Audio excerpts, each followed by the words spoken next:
à Joué-les-Tours et on a racheté une propriété il y a une quinzaine d'années et on a appris que c'était une propriété viticole auparavant.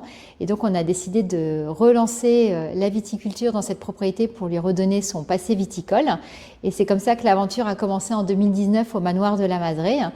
Et en 2022, j'ai eu la chance de pouvoir reprendre les vignes de la mairie de Joué-les-Tours au lieu-dit à la Lieudière, dans la zone industrielle de la Lieudière, pour pouvoir agrandir le nombre d'hectares total au niveau des vignes. Et donc, eh bien, je suis passée de 1 hectare de vignes à la maison à 4 hectares avec les vignes de la Lieudière. Et donc ces vignes qui étaient exploitées auparavant par Jérémy Pierru, eh bien j'ai décidé de les passer en bio comme à la maison. Et donc depuis maintenant 2 ans, on est en conversion aux vignes de la Lieudière. J'ai été contactée par la métropole qui était intéressée par ce projet. Et donc ils m'ont proposé de mettre des brebis de la métropole en hiver dans les vignes, comme je le faisais déjà à la maison au manoir de la Madré. Et je suis également pour parler avec la mairie de Joué-les-Tours pour mettre en avant ces vignes de la Lieudière qui reflètent le passé viticole de la ville de Joué-les-Tours. Et donc, on est en train de réaménager l'entrée des vignes, remettre de la signalisation pour que les Jocondiens sachent qu'on a des vignes à Joué-les-Tours et voilà, pouvoir en faire la promotion auprès de leurs amis. Eh bien, alors pour parler du Noble Jouet, donc en fait nous sommes 5 viticulteurs sur l'appellation.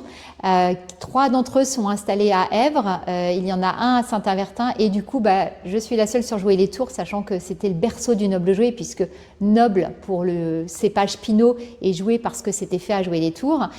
Et donc ça représente à peine plus d'une trentaine d'hectares de vignes en appellation.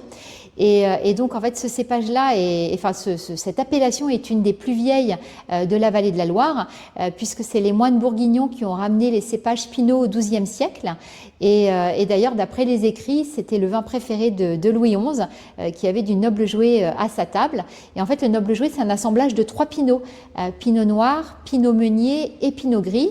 Le cahier des charges définit le pourcentage de chaque Pinot dans le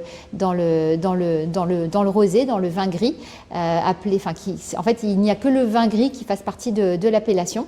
Et donc, en fait, c'est un vin qui est très aromatique du fait des pinots qui sont utilisés pour sa confection, et en même temps très sec, donc très facile à boire au cours d'un repas. Et donc, c'est pour ça qu'on veut absolument remettre en avant cette appellation Noble Jouet et que les restaurateurs de Tours nous aident bien parce que c'est une de leurs meilleures ventes.